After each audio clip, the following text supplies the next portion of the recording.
If your dahlias are not blooming, it's often due to a lot of nitrogen in the soil.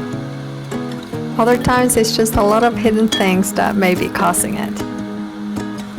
Don't stress, I'm gonna show you exactly how I plant them today and later on in the video how it's looking so far.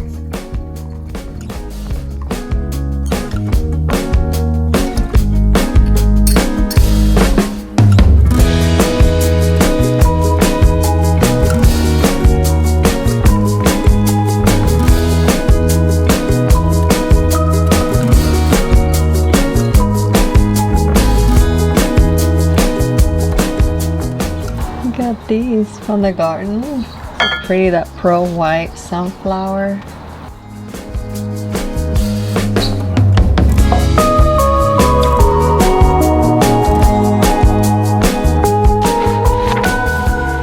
Yes, it all starts with the soil, and we will take a deep dive into that soon. But right here with my notebook in hand, and where the real magic begins is in the planning of your layout. That is everything. Dahlias absolutely crave full sun, so mapping out the bed from the shortest types to the tallest one in the back, you ensure that no plant blocks the light.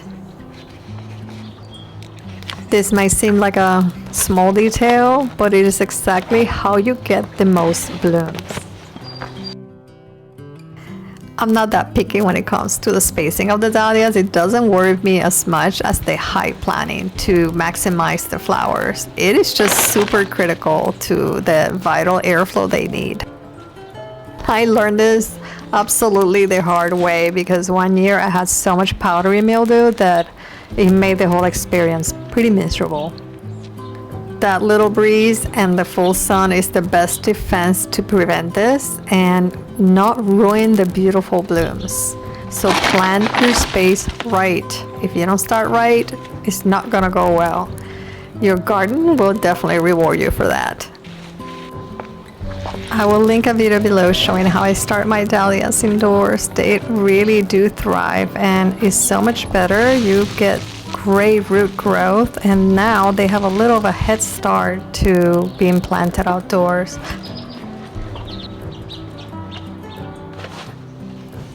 I have found that dahlias are so incredibly hungry plants, so I really do give them plenty of food, and it is crucial to getting those big blooms. I have found the combination that works wonders for me. The biotone seems to completely just eliminate the transplant shock to be so bad like it used to be.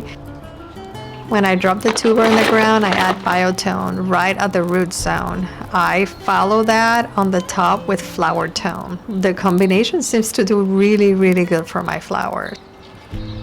Since I started using biotone, I feel like they establish themselves so much faster than they did, and especially with the temperature changes that are so severe now, this really does help them. With this, I know that they're set and they are strong, healthy, and ready for the season.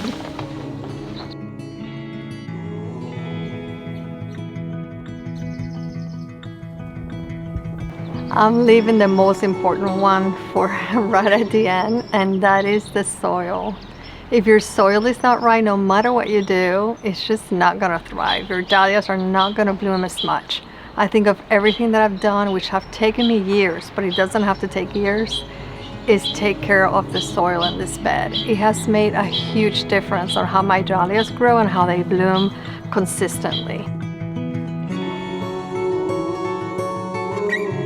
Oh, I'm watching a big monarch just flying by. So here's the thing that is the most important, and that's your soil. If your soil is not right, no matter what you do, dahlias are just not gonna bloom. So you gotta make sure, one is that it doesn't have a bunch of nitrogen, or even the fish compost that I love. It's just not gonna do it. It's just gonna give you a ton of leaves, and then you'll get no blooms. The other one that I'm also very careful, I've been working on this for years now, is the soil quality. You want to try to have really rich soil. You can see how dark and rich this is. but they like kind of a little high acidic type of soil. So, and you can have nitrogen obviously because you want the leaves to be healthy. You still, you know, if you have clay, you can still plant dahlias. You just have to get the soil ready. Make sure that it's super loose, building it up. Make sure that you're giving everything that it needs to be like a really good quality soil. If you have clay, just start adding perlite, some peat moss. I hate peat moss, but sometimes you have to use it just to get it to become very loose and just have a really good quality to it. I didn't even add compost this year to my soil because I felt it and it was really nice and loose. So I don't think I need to. Soil is the number one thing. There's other things that you can do to help it, but if your soil is not right, that is the foundation of your flowers. And dahlias can get very, very picky. So make sure you start with that, and I bet you're just gonna have a bunch of blooms as soon as you do.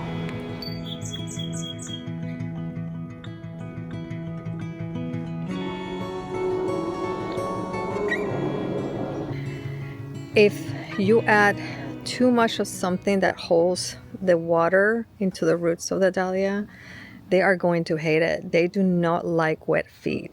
So make sure that you don't water constantly, especially after you plant them. I just don't water them. I leave them, and then a day or two later, then I go ahead and water a little. But they hold a lot of humidity and a lot of that water in the tubers themselves. So sometimes people tend to overwater them. So really get to know your soil, because that's going to tell you how often you need to water and how you need to treat your dahlia. You can see this dahlia here, I left it in totally by mistake, and it's already getting flowers. It's already starting to open. So you can leave some dahlias in and take a chance. Here's some other ones that were left on the ground and they're already blooming. All of these already have buds. And usually here is August before they start blooming, but these are already starting to bloom. So if you leave some in the ground, yes, then you may lose some, but just a handful, it could be really fun. That's why it's so great to just divide a few and just keep some in the ground, and then you have nice blooms early. Here's one thing that I absolutely always do to keep the blooms coming, and it's that as your flowers start to fade, and you can see this one is already fading right here, that one here, and these two are on the same sort of stem going down, so you could snap it right there all the way down and get rid of both of them, and it's going to encourage more growth. It's going to encourage more blooms to come out. If you just cut the top or just cut this one, sometimes it just doesn't, see all the petals falling, it doesn't allow it to just get what it needs to keep blooming. So don't be shy, just cut them to get them indoors and before they're even starting to fade, because the more you cut them, the more flowers you're gonna get. I also like to keep 3 stems instead of so many stems down there, because if you have so many, then it's trying to battle to get blooms everywhere. If you have 2, when you clean the bottom, keep them all clean, get the leaves off, then it's not getting sick, and it's also stimulating those 3 stems to give you more flowers. So here's the bottom of the dahlia, and you see this one has 4 stalks. I could get rid of one, and I probably will do that. I'm gonna go ahead and cut that one off, and then the lower leaves, I'm gonna get rid of them.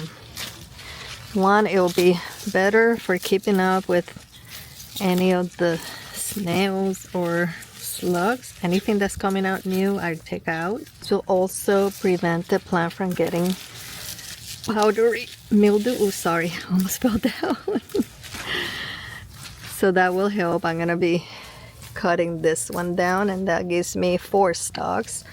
I'll keep all the 4 ones, but 3 is sufficient. Okay, let's go ahead and cut this one off. And that's a good setup. I have a bamboo stick that's holding it up so it won't fall as it's growing. So make sure that you support them, because you don't want your blooms to break. Keeping your dahlias clean below will also help you with the snails. As you can tell, I have many in my garden, but they haven't been a problem with my dahlias so far. Don't compare your garden to anyone else's. You can see right here that my dahlias get going much later in the season, while other yards, they are in full bloom. Instead of worrying, concentrate on the peaceful journey of growing these beauties and focus on what is to come. Soon enough, you will have your own gorgeous flower oasis.